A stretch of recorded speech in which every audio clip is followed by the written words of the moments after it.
Hello guys, welcome to Jets TV here on Jets Central. As usual, got my Jets hoodie on. Always remember guys, it's Jets here, but we do always remind ourselves that it's unbiased sports talk as well. Please comment, rate, subscribe guys. Comment, rate, subscribe. Every Tuesday and Thursday you'll get a video from me. Every Tuesday is going to be my recap of my picks, and every Thursday is going to be my picks for the actual week. Again guys, please comment, rate, subscribe guys. Comment, rate, subscribe. I answer every comment. And, you know, everything. I answer everything. You hit me in my inbox, I answer. You hit me in my comment, and you hit me in the comment box, I answer too. So let's go ahead and get into my week recap of my picks of week 9. Miami 31, Kansas City 13, or Kansas City 3, excuse me. I picked Kansas City in this game. That got me a loss. I can't believe that that Kansas City allowed Miami to go in there and score 31 points. Kansas City, I mean, seriously. You guys want to take over the AFC West? These are games you have to win. You cannot let Miami come in there and score 31 points against you. I mean, seriously. Reggie Bush had 92 yards rushing. I mean, come on. Next game. Atlanta, 31. Indy, 7. Indy's just looking really bad this year. They're absolutely done. They're the only winless team left in the league, and they just look pathetic without Peyton Manning. Indy just pretty much is quit for the season. Atlanta just got the job done. Julius Jones had 131 yards in this game. Matt Ryan, 275 throwing the ball. I mean, Julio Jones had 131 yards catching in this game, excuse me. And they just pretty much got the job done. Turner had 71 yards on the ground. I mean, they just beat up Indy, so they just got the job done. New Orleans at Tampa Bay. New Orleans 27, Tampa Bay 16. Josh Freeman had 281 yards in this game. And LeGarrette Blount had 72 yards, but Graham had 78 yards for the New Orleans Saints. And New Orleans just found ways to score and just get the job done and get out of Tampa Bay. I really thought that Tampa would run a lot more than they actually did. But you know what? New Orleans kind of got them down early, and Tampa just had to start throwing the ball, so things just got crazy in that game. New Orleans came out with the win. Jets at Buffalo. I took the Jets. That got me a win. Jets 27, Buffalo 11. We absolutely dominated them in the first, pretty much the whole game defensively. The Jets just dominated them. Fitzpatrick just looked below average. Pretty much took away Stevie Johnson outside of maybe 2 catches that he had. For some decent gains, he had about 2 catches. They were pretty much like 40 yards apiece, almost 30 yards apiece. And outside of that, he really didn't get anything else. Our offense was really slow early in the first quarter, in the first half, excuse me. Our defense put us in a lot of really good spots to score. For some reason, Mark and our offense, we just didn't get rolling early.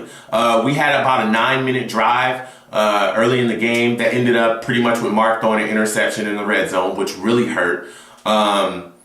And then we had some fumbles, and then, you know, it was just bad offense in the first half. Then we came out in the second half, and we got rolling. And when we got rolling offensively, we really just started to set fire. You could just feel the tide turning. And it was just like a hot knife through butter. We just started scoring. So Antonio caught a touchdown. Plexico Burris caught the ball and almost muscled his way into the end zone. It was really good stuff. So hats off to us. We got a win. Next game, Dallas and Seattle. Dallas 23, Seattle 13. I took Dallas. That got me a win. This game was really boring to watch. Tony Romo had 279 yards throwing. DeMarco Murray had 139 yards rushing. But early in this game, there really wasn't a lot of points. They didn't start scoring points until later on in the game, in the second half. And Dallas just did enough to take the game away. Seattle is just another middle-of-the-road team. Dallas got a win. So hats off to Dallas. Houston 30. Cleveland 12. I took Houston in this game. That got me a win. Houston just absolutely dominated Cleveland up front offensively. That offensive line was just pushing Cleveland all around. Arian Foster had 114 yards on the ground. Ben Tate had some big yards as well. And if Cleveland wants to win, they have got to get stouter against the run. But the fact that Houston could do this all without Andre Johnson, when Andre Johnson comes back, that could be big for them. So hats off to Houston. Good job on the win. San Francisco 19, Washington 11. I took San Francisco. That got me a win. Gore had 107 yards rushing this game. That's pretty much the story of the game. Washington just couldn't stop them. Couldn't stop the run all day. Washington, the wheels are just falling off there. And all that talk about them being the AFC East winners or NFC East winners, excuse me, and how they were going to dominate the NFC East. Ugh, please. The wheels are falling off in Washington, and boy, people are hopping off that bandwagon faster than ever. So, good job, San Francisco. Cleveland 24, Tennessee 17. I took Cleveland. That got me I took Cincinnati, excuse me. That got me another win. They just played really good ball there. Cincinnati, Benson ran the ball hard. He had 78 yards on the ground, and they just took it to Tennessee. Cincinnati just played stout defense. They ran the ball hard. There was nothing Tennessee could really do. Matt Hasselbeck had 272 yards throwing, but that just wasn't enough. That just absolutely was not enough. Tennessee had no run game to speak of. Chris Johnson just still looks bad. I don't know what to say. What's going on there in Tennessee, I don't know. Denver at Oakland. I took Oakland in this game. That got me a loss. Denver beat them 38-24. Tim Tebow still looked bad. But you know what? Willis McGahee, he didn't. He had 163 yards rushing. Tim Tebow had 100 plus yards rushing as well. They just ran the crap out of Oakland. That's pretty much all they did. Because throwing the ball, they weren't all that successful. Oakland had a bunch of penalties, 14 penalties for, I believe, 125 yards. Carson Palmer looked brilliant in the first half. He was throwing really good balls all around the place, really good throws. But the second half, he came out and just threw interceptions. Oakland has got to put a complete game together. They absolutely have to put a complete game together. And if these penalties continue to go on like they have in the past, you're not going to win games. When you get penalized that much and you give turnovers away like that, that's a recipe for disaster. So come on, Oakland, let's get it together. Giants at New England. I took New England, and they lost. Giants beat them 24-20. Tom Brady had 342 yards throwing, but Brandon Jacobs ran for 72 yards on the ground, and Eli Manning was just finding guys and finding ways to win the game all night. Got the ball on the last 2 minutes, drove down, scored a touchdown. That's pretty much how the Giants got the job done, got out of there. Pretty much, Tom Brady just had some uncharacteristic turnovers, a strip fumble sack. He also threw a couple interceptions. New England, they just didn't look too well in this game. But the Giants, went in there, got the job done, got the turnovers they needed. A lot of guys were injured. My hats are off to the Giants. There was a ton of guys injured, and they still went in there and just got the job done. So salute Giants, good job on the win.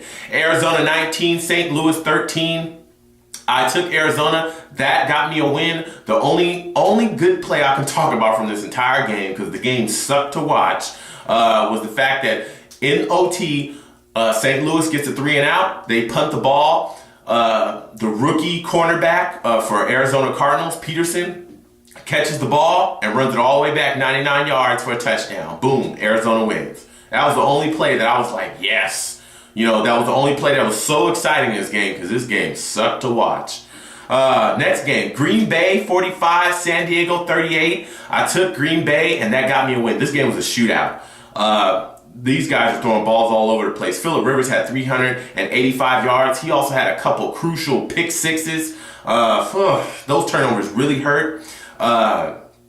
Aaron Rodgers just was outstanding. He was 21-26. He had 4 TDs. The back shoulder throw that he makes it's absolutely a thing of beauty. And, they went in there and got a win. Only thing I can say about Green Bay is Green Bay's defense has got to step it up. They cannot give that many yards away like they did in this game and expect to just beat elite teams night in and night out. But other than that, Green Bay just got the job done. Next game, Baltimore 23, Pittsburgh 20. I took Pittsburgh. That got me a loss. Baltimore just found ways to win the game. Torrey Smith, a guy that consistently drops balls in Baltimore, caught the last touchdown. 18 seconds left in the fourth quarter. Boom, Baltimore wins. Ben Roethlisberger had 330 in this game. Rashad Mendenhall had 52 yards on the ground. But that just wasn't enough. Baltimore just got the job done. They found a way to win. So hats off to Baltimore. Good job. Chicago 30, Philadelphia 24. I took Philly and that got me an L. Michael Vick 213 throwing. But Matt Forte had 133 yards on the ground. And Bennett, the receiver for the Chicago Bears, also had 95 yards catching. this Philadelphia deal, they're just turnover machines. They're a bunch of drop balls, fumbles, Michael Vick interception as well. I mean, come on, Philly. You know, you guys are almost out of the race in the NFC East anyway. But if you guys don't pick it up and put it together, you guys are going to be done. So that got me another loss, which was crappy. So that ends my recap for my picks. As usual, guys, it's Jets TV here on Jet Central. Got my hoodie on here.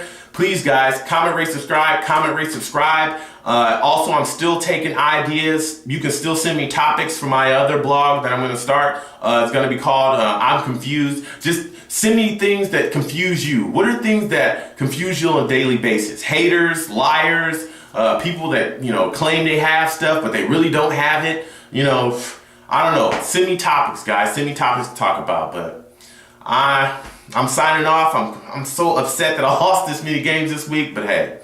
So signing off, guys. See you when I see you. Peace.